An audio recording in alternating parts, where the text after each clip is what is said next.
atas kesempatan yang diberikan untuk membawakan kismis episode ke-10. Kisah Bani Israel di Jabal Qaf dengan makro Quran surat Yasin ayat ke-36. A'udzu billahi minasy syaithanir rajim. Bismillahirrahmanirrahim. Subhanalladzi khalaqal azwaja kullaha mimma tunbitul ardu wa min anfusihim wa mimma la ya'lamun. Shadaqallahul azim. Artinya, Maha Suci Allah yang menciptakan semua berpasang-pasangan dari apa yang ditumbuhkan dari bumi serta dari diri mereka dan dari apa yang tidak mereka ketahui. Quran surat Yasin ayat 36. Adalah satu golongan dari Bani Israel yang mereka tidak pernah ikut-ikutan dalam pesta pertikaian dan perselisihan Bani Israel saat itu. Mereka lebih memilih berjihad kepada hawa nafsunya, menjauhi gelapnya kebencian dan kemarahan, menjauhi perasaan merasa lebih atau paling benar dari lainnya, menghindari mengotori tangan mereka dengan darah-darah manusia. Kemudian mereka menjauh dari kelompok-kelompok orang yang sedang bertikai itu. Maka sampailah mereka di tepi pantai di suatu lautan, dan mereka bermunajat menyeru doa kepada Allah Subhanahu wa Ta'ala, Zat yang jelas nyata, pasti pertolongannya, Zat yang jelas nyata, pasti kebenarannya, Zat yang jelas nyata, pasti pengetahuannya. Segolongan orang tersebut berdoa, memohon kepada Allah Subhanahu wa Ta'ala agar diselamatkan dari fasad atau kerusakan kaum mereka itu. Ketika mereka sedang dalam keadaan berdoa, bermunajat serta merendahkan dirinya di hadapan Allah Subhanahu wa Ta'ala, maka seketika tiba-tiba muncullah sebuah lubang yang sangat besar dan dalam di bawah mereka, sehingga mereka terperosok jatuh semuanya ke dalam lubang tersebut. Dan tetaplah mereka di dalam lubang tersebut untuk mencari jalan keluar selama 18 bulan lamanya. Sehingga keluarlah mereka kepada suatu tempat di antara jabal atau gunung Qaf. Diriwayatkan bahwasannya tempat tersebut berwarna putih keperak-perakan serta berkilauan seperti kaca, sehingga tinggallah mereka di tempat tersebut dalam waktu yang hanya Allah yang mengetahuinya. Dan keberadaan mereka tersebut tidak diketahui oleh Bani Adam atau manusia yang berada di luar. Maksudnya, tidak diketahui oleh seluruh manusia penduduk bumi ini. Begitupun mereka tidak mengetahui keberadaan Bani Adam atau manusia yang berada di luar. Mereka juga tidak mengetahui keberadaan manusia lainnya. Selanjutnya, ketika peristiwa Isra dan Mi'raj Nabi Muhammad SAW dipertemukan oleh Allah dengan mereka, Rasulullah SAW ditunjukkan oleh Allah Subhanahu wa Ta'ala kepada suatu tempat yang tidak diketahui oleh hamba-hamba Allah yang lainnya, yang berada di antara pegunungan Jabal Qaf, sebuah tempat yang putih keperak-perakan serta berkilauan seperti kaca.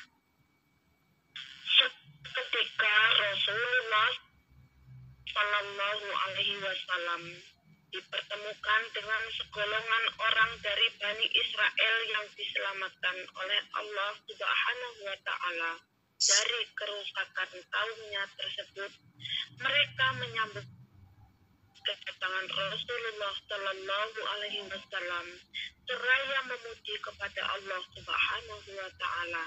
Alhamdulillahilladzi arona wajhaka ya Muhammad. Segala puji bagi Allah yang telah mengizinkan kami memandang wajahmu, ya Muhammad.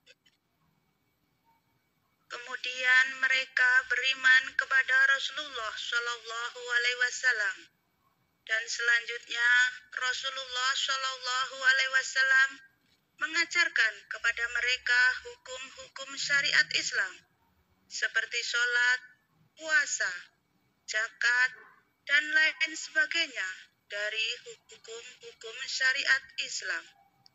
Mereka berkata kepada Rasulullah Shallallahu Alaihi Wasallam bahwasanya ketika Nabi Musa alaihissalam masih ada bersama leluhur mereka, Nabi Musa alaihissalam berwasiat kepada leluhur mereka agar nanti ketika mereka atau anak cucu mereka kelak dipertemukan dengan Nabi akhir zaman yang menjadi penutup para Nabi dan Rasul untuk menyampaikan salamku Nabi Musa alaihissalam kepada Nabi akhir zaman tersebut, yakni Nabi Muhammad Shallallahu Alaihi Wasallam.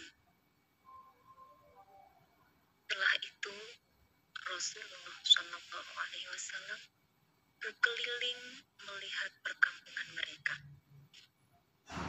Maka Rasulullah Shallallahu Alaihi Wasallam melihat bahwa rumah-rumah mereka tidak memiliki pintu. Dan Nabi Shallallahu Alaihi Wasallam menanyakan, sebabnya kenapa bisa seperti itu?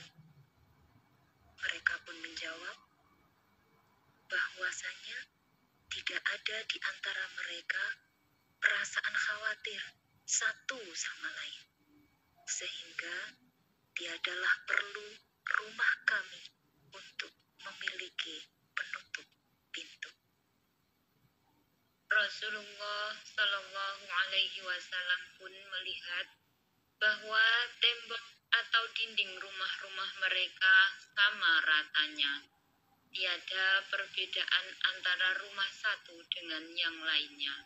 Beliau Shallallahu Alaihi Wasallam menanyakan sebabnya tersebut. Maka mereka menjawab bahwasannya kami merasa sama di dalam hati kami. Maksudnya, tiada perbedaan baik status sosial, ekonomi, maupun nasab. Selanjutnya, Rasulullah Shallallahu Alaihi Wasallam bertanya berkenaan masjid mereka yang jaraknya jauh dari rumah-rumah mereka. Mereka menjawab bahwasannya balasan kebaikan orang yang mendatangi masjid yang jauh lebih utama daripada orang yang mendatangi masjid yang dekat. Rasulullah Shallallahu Alaihi Wasallam juga bertanya berkenaan pekuburan mereka yang lokasinya di depan pintu rumah-rumah mereka. Kenapa sebabnya? Mereka menjawab bahwasannya agar selalu mengingatkan kami kepada tempat kembali kami kelak, yaitu kuburan, yaitu pekuburan, sehingga kami tidak terpengaruhi dan tersibukkan oleh dunia, dan kami tidak lupa kepada kematian.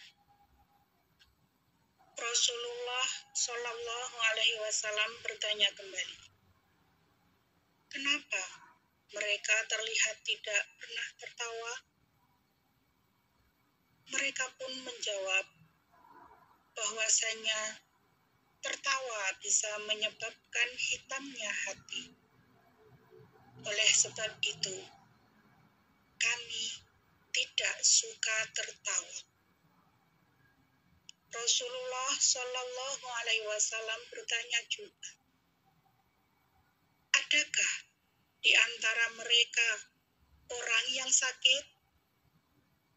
Mereka menjawab, sesungguhnya sakit adalah kafaroh bagi dosa-dosa. Sedangkan kami tidak melakukan dosa. Maksudnya, mereka tidak pernah sakit. Beliau Shallallahu Alaihi Wasallam pun bertanya tentang bagaimana mereka bercocok tanam untuk memenuhi kebutuhan hidup mereka. Mereka pun menjawab, ya, kami bercocok tanam. Kami menanam dan kemudian sisanya kami pasrahkan dan tawakal kepada Allah Subhanahu wa Ta'ala. Sehingga kita waktu panen atau menuai hasil, kami berkumpul bersama dan datang ke perkebunan atau pertanian kami. Kemudian kami mengambil apa-apa yang kami butuhkan saja. Tidak lebih dan sisanya kami tinggalkan.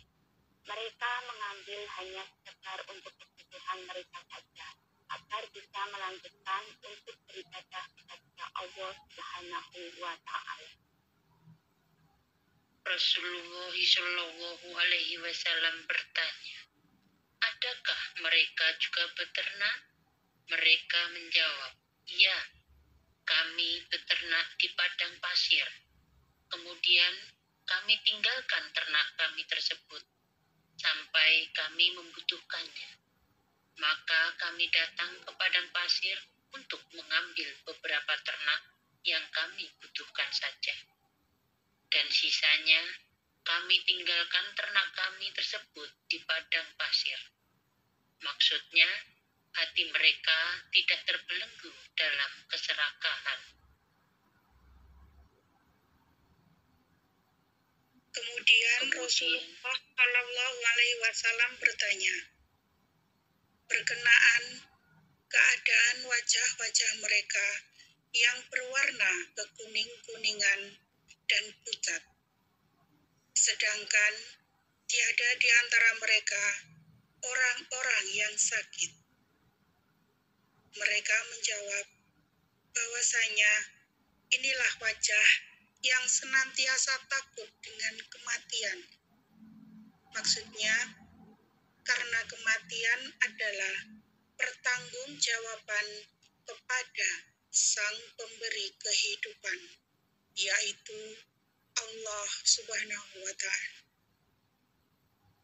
Terakhir, Rasulullah Shallallahu Alaihi Wasallam bertanya, apakah banyak di antara mereka orang-orang yang wafat?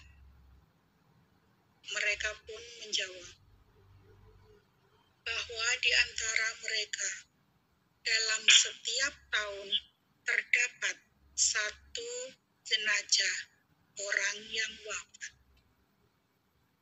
Inilah kaum yang lebih memilih berjihad melawan hawa nafsunya ketimbang mengotori tangan mereka dengan darah-darah manusia, mengotori hatinya dengan kebencian dan kemarahan, mengotori lisannya dengan caci maki dan laknat. Maka Allah Subhanahu wa Ta'ala memuliakan mereka dengan menempatkan dalam golongan hamba-hambanya yang beruntung. Mereka tidak hanya mendapatkan surga di akhirat, namun ketika hidup di dunia pun mereka telah diberikan surga oleh Allah Subhanahu wa Ta'ala. Wallahu a'lam bishawab. Wa akhiran, wassalamualaikum warahmatullahi wabarakatuh.